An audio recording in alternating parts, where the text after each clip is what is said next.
Perkenalkan, nama saya Matius Efek Aspuri dengan NIM 1502495. Saya Kalisa Nadia Zuwardi dengan NIM 1552425. Saya Nura Jopri Salsan dengan NIM 1552406. Saya Gani Fali dengan NIM 1502455. Saya Muhammad Hakim Wafasidki dengan NIM 1502409. Perkenalkan, nama saya Chelsea Purwota ini dengan NIM 1582421. Pada proyek matematika kali ini, kami disuruh untuk jadi kita tulis di sini periodenya adalah 2 second.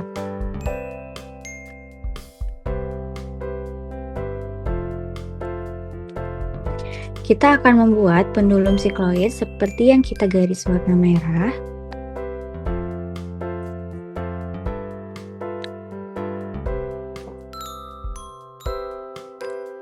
Dan kita hanya memiliki informasi periode secondnya selama 2 detik. Maka kita gunakan rumus T sama dengan 2pi akar L per G.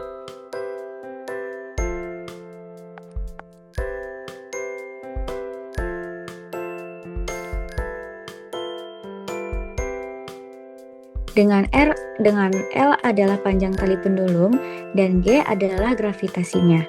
Kemudian kita dapat tulis 2 sama dengan 2pi akar L per gravitasinya kita gunakan 9,8. Kemudian didapat L sama dengan 1 meter. Untuk melakukan perhitungan, kita definisikan bagian dari pendulum sikloid di mana hampir mirip dengan seperempat elips. Maka kita punya sisi A dan sisi B, yaitu ini untuk sisi A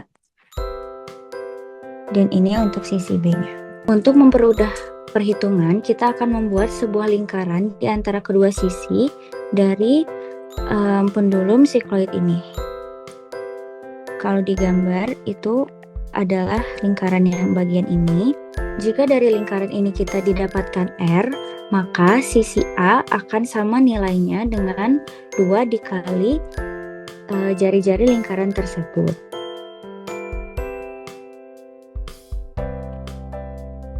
Dan jika kita hubungkan dengan panjang tali, maka akan didapat bahwa L adalah sama dengan 4 dikali jari-jari tersebut. Untuk sisi B dapat ditentukan melalui peninjauan gambar berikut. Jika kita mempunyai lingkaran dengan jari-jari biru, saat lingkaran menempuh setengah lintasannya, kita misalkan dengan garis warna kuning,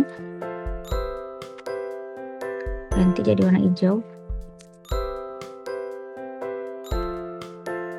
Bentuknya akan sama dengan pendulum sikloid yang akan kita buat. Maka sisi ini akan didefinisikan sebagai A dan yang ini B. Atau sama seperti pendulum sikloid yang sudah kita gambarkan di atas tadi. Sisi A di sini kita udah ketahui bahwa A sama dengan 2R.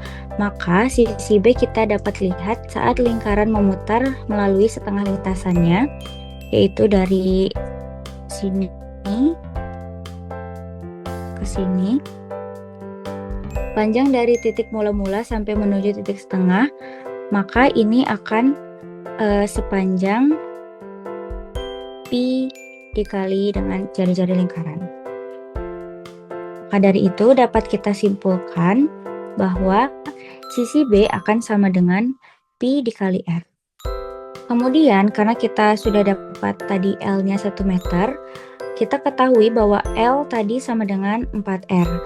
Maka dengan ini kita bisa tentukan bahwa jari-jari lingkaran adalah sama dengan L sama dengan 4R, kemudian 1 sama dengan 4R. Maka jari-jari lingkaran sama dengan 1/4 atau 0,25 meter. Kemudian sisi B dapat kita tentukan bahwa B sama dengan pi dikali R, maka B sama dengan pi dikali 1/4 atau hasilnya adalah B sama dengan pi per 4 meter atau 0,25 pi. Setelah kita mengetahui panjang A, B, dan L, kita perlu memindahkan ukuran tersebut ke dunia nyata dan perlu melakukan realisasi dengan melakukan pengukuran pada objek yang akan kita buat sebagai pendulum sikloid dan merakitnya sehingga dapat dilakukan percobaan. Apakah sesuai dengan target selama 2 detik atau ada perbedaan secara perhitungan teoritis dan percobaan yang akan dilakukan.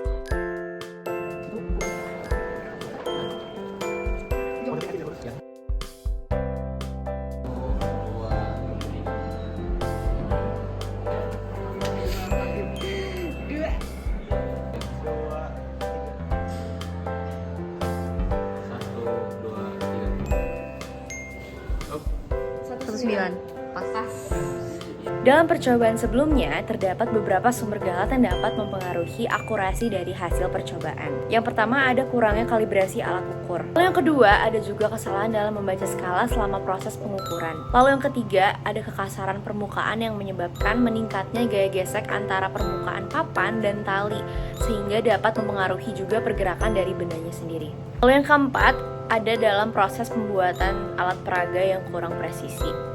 Lalu yang kelima, ada faktor eksternal lain seperti gaya gesek udara yang dapat menghambat laju pergerakan sistem. Lalu yang terakhir, ada di massa benda dan jenis tali yang digunakan yang mengakibatkan pendulum sikloid tidak dapat bergerak secara optimal sebagaimana yang diharapkan dalam kondisi ideal secara teoritis. Nah, seluruh faktor tersebut menunjukkan betapa pentingnya pengendalian variabel dan ketelitian dalam proses pengujian untuk meminimalisasi galat dan memperoleh hasil yang lebih akurat.